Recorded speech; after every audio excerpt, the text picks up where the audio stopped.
Tenho mais de 50 anos. Nasci na Noruega, mas sou brasileiro.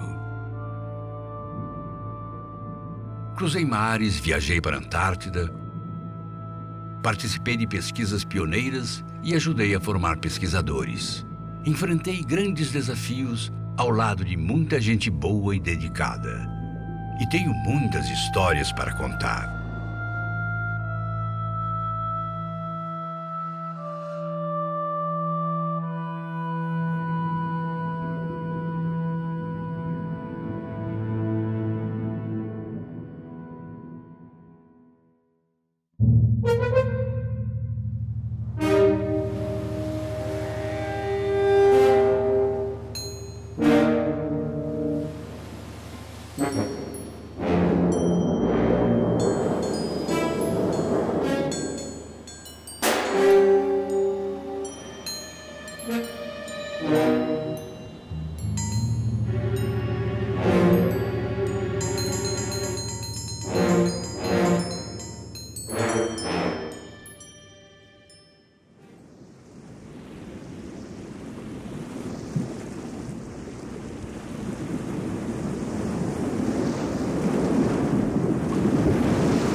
Tudo começou com o sonho e a certeza do professor Vladimir Besnar, o primeiro diretor do Instituto Oceanográfico da Universidade de São Paulo.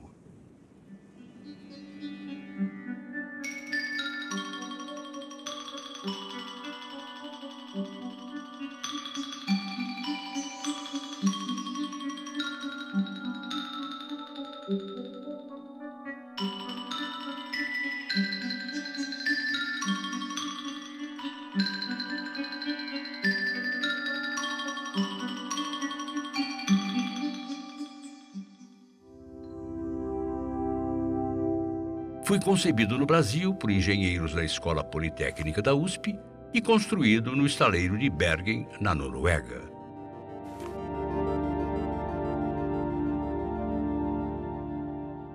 Nós projetamos esse navio com a minha direção e minha responsabilidade. E eu confesso a vocês que foi a maior joia que eu já projetei na minha vida. Tanto que esse navio, que foi desenhado inicialmente por Ingvar Emerson e depois retocado por Verone, o teste entre perpendiculares foi feito aqui no IPT. Então, naquela época, era professor Bernard, eu, Marta Vanucci, Emerson. E eu fui para a Noruega justamente no início dos anos 66, no início dos anos 66, né? Foi justamente o ano que começou a construção do navio. Nessa época já estava na Noruega o engenheiro Verone. Eu acompanhei de perto a instalação dos equipamentos, né? Instalação de ecossondas, né? Instalação de guinchos oceanográficos. Teve o batismo do navio, né? Foram várias autoridades, né, do Brasil foram para lá. Foi um evento bastante festivo, o estaleiro cheio de pessoas, né, curiosos, né, de ver o batismo, né, do primeiro navio oceanográfico brasileiro. Eu e o professor Besnar acabamos não nos conhecendo, mas fiquei muito orgulhoso de ser batizado com seu nome. Fiz questão de que o nome fosse dele, porque foi ele que me convidou e ele que iniciou esse instituto.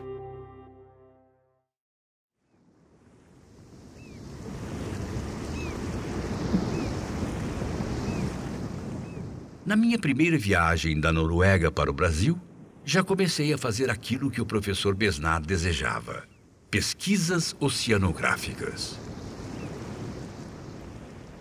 A Expedição Viking foi um projeto idealizado para justamente inaugurar a viagem do navio na vinda de Bergen para o Brasil. Foi um projeto elaborado por pesquisadores do Instituto Oceanográfico e por pesquisadores do Instituto de Geofísica de Bergen. E essa expedição constou basicamente 3 etapas, né? Uma etapa foi pesquisas sonográficas e pesqueiras na costa oeste da África, entre as Ilhas Canárias e Cabo Verde. A segunda etapa foi de Las Palmas a Recife, onde só foi navegação. Algumas observações meteorológicas que nós fizemos durante o percurso, durante essa rota do navio. Finalmente, nós tivemos uma terceira etapa em que nós pesquisamos a corrente do Brasil ao largo da Bahia, especificamente ao longo da latitude de 19 graus sul, que atravessa a região um pouquinho ao norte dos Bancos de Abrolhos. Depois nós rumamos, depois de alguns dias em Vitória, nós rumamos direto para Santos, onde houve novamente, né, o batismo do navio, né, houve toda aquela solenidade, né, então eles vieram lá enchendo água no navio, etc. Foi uma entrada, assim, a primeira entrada foi muito bonita, né?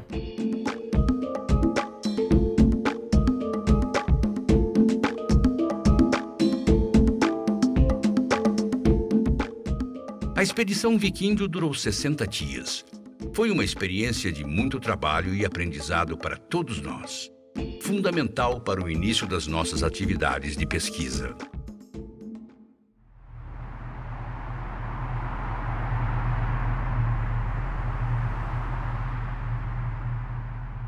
Desde a primeira viagem e em toda a minha carreira nos mares do Atlântico, fiz mais de 260 cruzeiros oceanográficos. Viajamos por toda a costa brasileira. Estudamos as águas e as correntes marítimas, os ventos e o clima, a fauna, a flora e as rochas do fundo do oceano. O Besnard realmente chegou numa época importante, né? E ele fez com que, né, a parte civil da oceanografia, né, se propagasse e se mantivesse de forma ativa no cenário nacional. Antes da chegada do navio, nós tínhamos possibilidade de trabalhar com as pequenas embarcações que o Instituto dispunha, né? Barcos pequenos, tipo treineira, né? Com 10 a 15 metros de comprimento, né? E esses trabalhos eram limitados à plataforma continental e assim a distâncias não muito grandes da costa, e tinha uma limitação de tempo também bastante grande, né? Porque a gente saía, em geral, viagens de um dia, saía pela manhã e voltava à noite, né? E o navio foi uma ferramenta, uma plataforma de trabalho, né? E por que não dizer uma ferramenta extremamente útil, porque nos permitiu fazer investigações em oceano aberto e em profundidades, em geral, nunca alcançadas nas pesquisas anteriores, né? O navio atua nas diversas áreas da oceanografia. Quer dizer, ele tem capacidade de múltiplo emprego. Ele atua na oceanografia física, na oceanografia geológica, na biológica, na química. Quer dizer, ele permite você estudar, inclusive, as inter-relações entre essas áreas de atuação da oceanografia. Com mais de 10 anos de navegação, tanto eu como a tripulação e os pesquisadores do Instituto Oceanográfico estávamos preparados para novos desafios.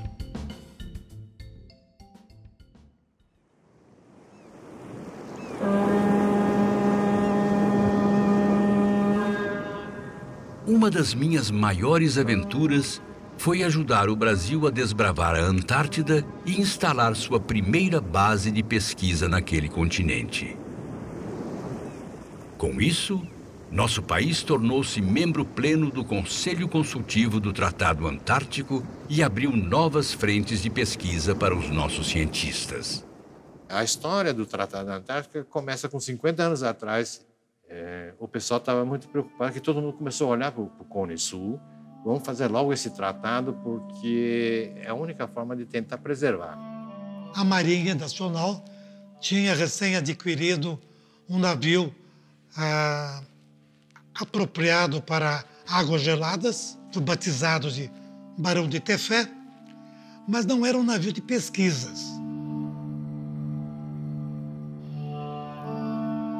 O Brasil passou a ser membro consultivo do Tratado Antártico, ou seja, você vai na reunião e vota.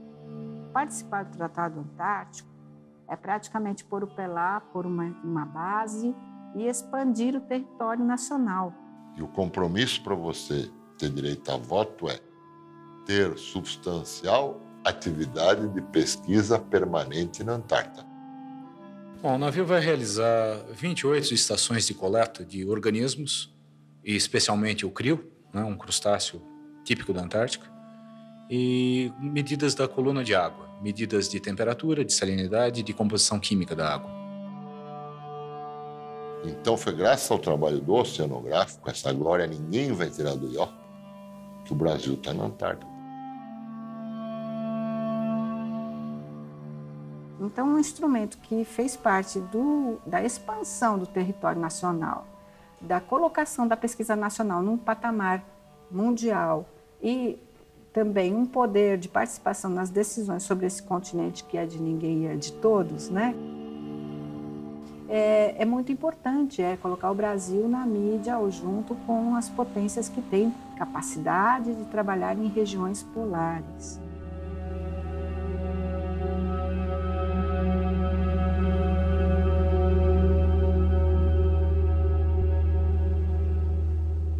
Quando vamos para a Antártida, somos sempre muito exigidos.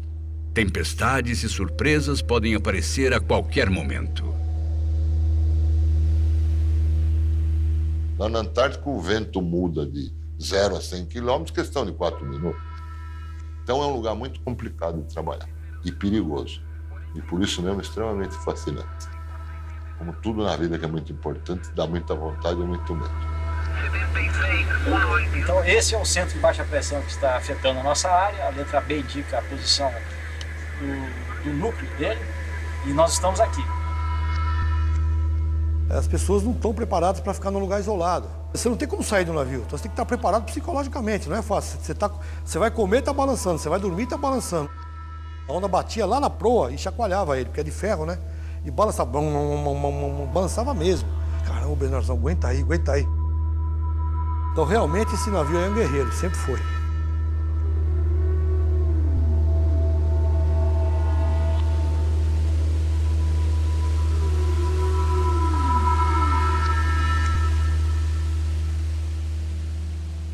Foram 6 viagens para lá, e em todas elas, o navio Barão de Tefé, da Marinha do Brasil, foi o fiel companheiro que me deu apoio logístico e segurança.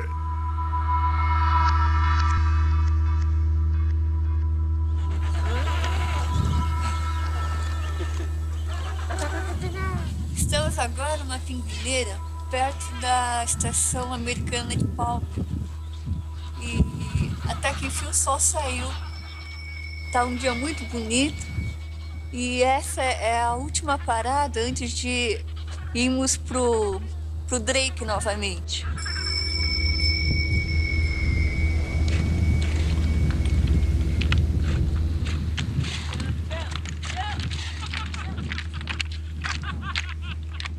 A Antártica é um continente muito gelado, onde tem muitos pinguins. Segurou? Onde os outros entram numa gelada. E onde os outros entram numa gelada. O garoto aqui pisando até no bigode de uma foca.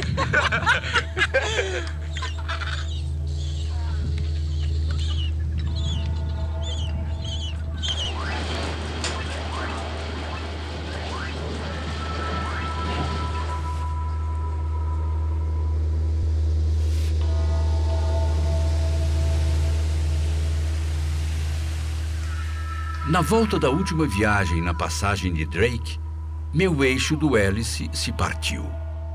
Eu, a tripulação e os pesquisadores ficamos à deriva até sermos resgatados. No retorno, com essas ondas altas, muitas vezes o hélice do navio ele girava falso fora d'água, dentro d'água, com uma velocidade diferente, isso trincou o eixo e nós fomos rebocados.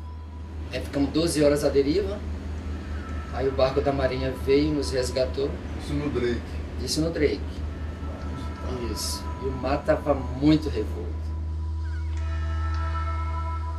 Depois de ser consertado no Chile, voltei para o Brasil.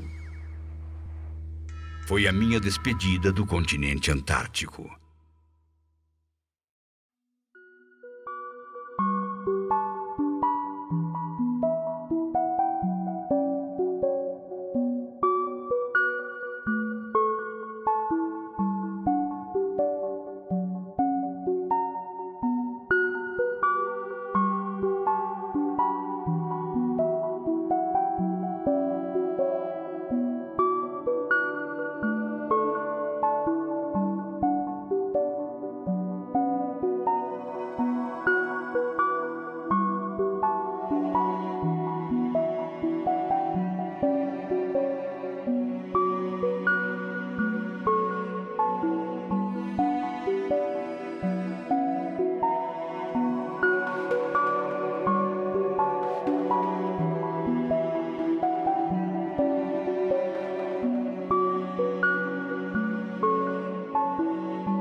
Nos 20 anos seguintes, participei de muitas outras pesquisas nacionais e internacionais, projetos ambiciosos e de grande valor para a oceanografia brasileira e para o país.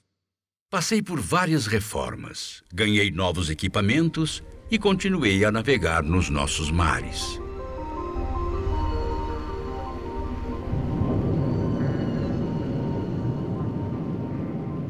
Bom, normalmente a preparação de um cruzeiro é algo que toma muito tempo. Mas por mais que a gente se prepare, por mais que a gente procure fazer previsões ou antecipações, naturalmente os imprevistos vão continuar acontecendo, vão acontecer. Então a gente procura se programar ao máximo, né? Ter surpresas a bordo nunca é bom, mas elas acabam acontecendo, né? Em oceanografia nós temos uma máxima que é: no mar quem tem dois tem um, quem tem um não tem nenhum. Isso é pura verdade. E o mais importante, então, é ter pessoas que são capazes de imaginar soluções quando essas coisas que aparentemente insolúveis acontecem. O Laboratório de Instrumentação Oceanográfica do IO é formado por um grupo de técnicos, de engenheiros da mais alta qualidade. Para fazer um fundeio, a gente precisa navegar enquanto lança o fundeio. E para navegar, a gente precisa se comunicar com o passadiço. E o passadiço precisa se comunicar com a praça de máquinas. Então, o pessoal da equipe e o pessoal de bordo tem que fazer um time só. Sem esse conjunto, a coisa não acontece.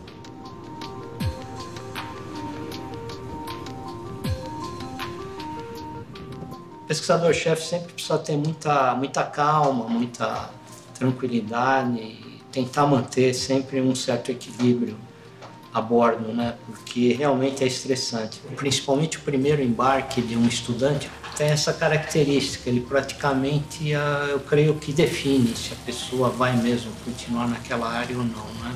Então as equipes têm que trabalhar em turno, às vezes está trabalhando de madrugada. Os alunos, eles embarcam como pesquisadores, quer dizer, eles são treinados para ajudar, claro, não nas tarefas mais sofisticadas, mas a todo tipo de tarefa que pode ser desenvolvida a bordo, né? Só quem vai para o mar coletar o dado sabe a dificuldade que é coletar um dado. E também sabe do princípio da oportunidade de coletar esse dado. Essa eu acho que é a principal contribuição para um aluno, né? É saber dar o real valor a um dado coletado e, sobretudo, as dificuldades que é. O navio está jogando, né? Está mareando. Então a ideia é que todo mundo que entra no navio, aluno, o técnico, o docente, seja batizado. Isso é uma tradição. A gente se veste de Netuno, porque a gente é representante de Netuno. Quem que é o Netuno a bordo? Sempre é o funcionário mais antigo. E aí o pessoal gostava, porque tinha um diploma, na latitude, a gente via latitude, longitude. E dentro do mar, atenção mortais! Porque aí o navio era abençoado, não tinha apagão a bordo para trazer tempestade e coisa ruim. Sinto grande alegria em saber que ajudei a formar centenas de novos pesquisadores do Instituto Oceanográfico da USP e de outras instituições. Foram momentos marcantes e de muito aprendizado para todos nós. O navio foi o primeiro instrumento nacional que nós pudemos entrar e fazer campanhas de médio e grande porte.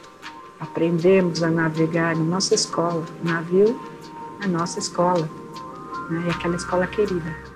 O que nós fizemos, né, com o Benar, né, com o navio oceanográfico Benar, foi um passo que eu acredito que nós podemos classificar como um passo importante, né, para a oceanografia brasileira, né?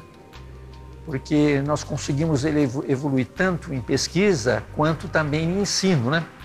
Porque os nossos alunos tiveram e têm hoje em dia a oportunidade de trabalhar não somente em laboratório, na sede do Instituto, ouvir aulas, mas também a oportunidade de trabalhar em cruzeiros oceanográficos coletando amostras, né?